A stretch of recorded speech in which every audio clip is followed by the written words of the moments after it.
Next two items we're going to do in Access Project 6 is we're going to create two queries. One's pretty basic, the other's a little more complicated, but neither one's too crazy. And to create a query, what we'll do is hit the Create tab, and I'm going to use the query design. And the first one, following the steps on page 340, is create a query for we use later for a report. I'm going to use two tables for this. So on this screen here, I'm going to choose the book rep, double click, or you can click on one and hit add. Now, if you accidentally put one too many like I did, close this window, click on the one you don't want, and hit your delete key on your keyboard, and that will remove those. Something you may want to do to be able to see all the fields is to enlarge the area by using your mouse to resize the area. Not required, but it's easier to function through. So I'm going to do this now. What I'm going to do down here in the bottom is fill in a few items from the rep table, the book rep table. I'm going to add rep number, first name, and last name. And in essence, what the query will do is pull items from two or more tables to create one collection of data. From the customer table, I'm going to click on customer number, name, and if you double click on them, they'll appear down here, or you can just click in here and choose the one. For me, it's easier to double click. Customer name. Let's see. Make sure I get them all. Customer number, customer name, street, city, state, postal code, customer type, resources, amount paid, and current due. So quite a bit to do there. Double check to make sure they're all in there.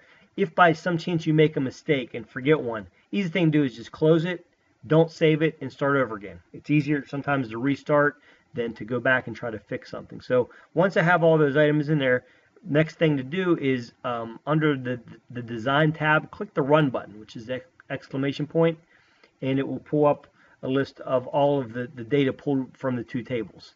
I am going to close that, and I'm going to give this query a name, and the name the book wants us to call it is Book Reps and Customers. That's found at the bottom of page 340. So okay, and that will now appear in my queries here, which is nice. If I want to double click on that, I can open it back up to visit that again. I'm going to create another query. This one's a little more complicated in some ways, and we'll see why. I'm going to create the same way though. I'm going to use my query design. This one I'm going to use my seminar table and my seminar offerings table. No need to really enlarge these because these are the tables we created a little bit ago. There's only 4 fields in each.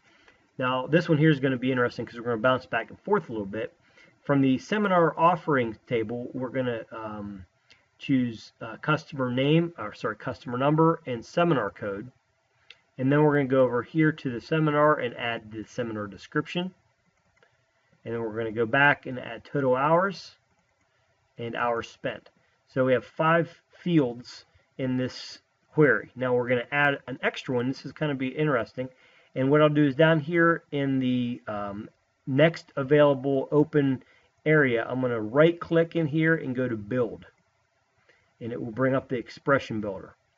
Now this is similar to figure 6-7 on page 341. To do this the most simple, I'm going to click on the plus sign beside the Bavant Publishing Database. I'm going to open up my table tab by using the plus, and I'm going to go under Seminar Offerings. Now what I can do here, I could type that whole expression that's in figure 6-8, but why type it when I can easily just click on total hours? And I have to put a minus, and what we're in essence going to do is take the total hours from the seminar offerings table, subtract from it hours spent from the same table, and then hit OK. So in this this 6th slot now we will have that option. Let me close it. I'm sorry. Let me run it first.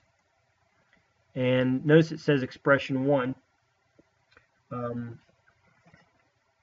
I need to rename that. Actually, in the book it probably had you do that, but I'm going to do it slightly different. I'm going to right click and I'm going to rename. Let's see.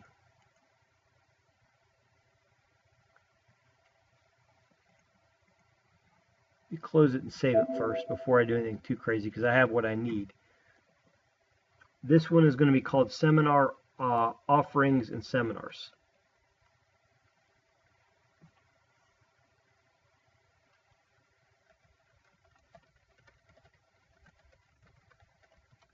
And again, it might be easier just to redo this, but I want to go back and fix the one part I missed. I need to open this back up again. You open the design view. Let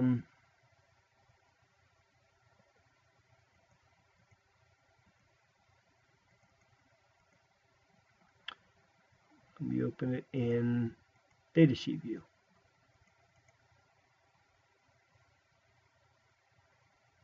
Often you can come in here and rename the field quite easily.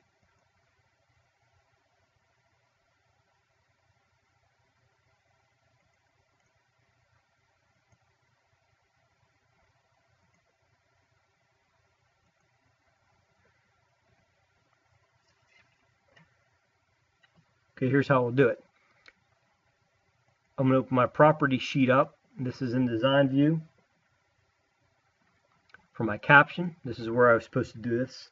I'm looking at figure 6-9. Hours remaining. I skipped that step. Sorry about that. That will solve that problem. Now me.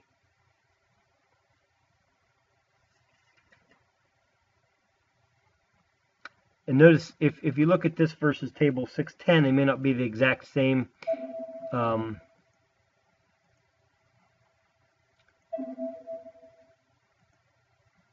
See, I'm open back up and look at it. You can sort this. And if you sort it by A to Z, that'll configure with the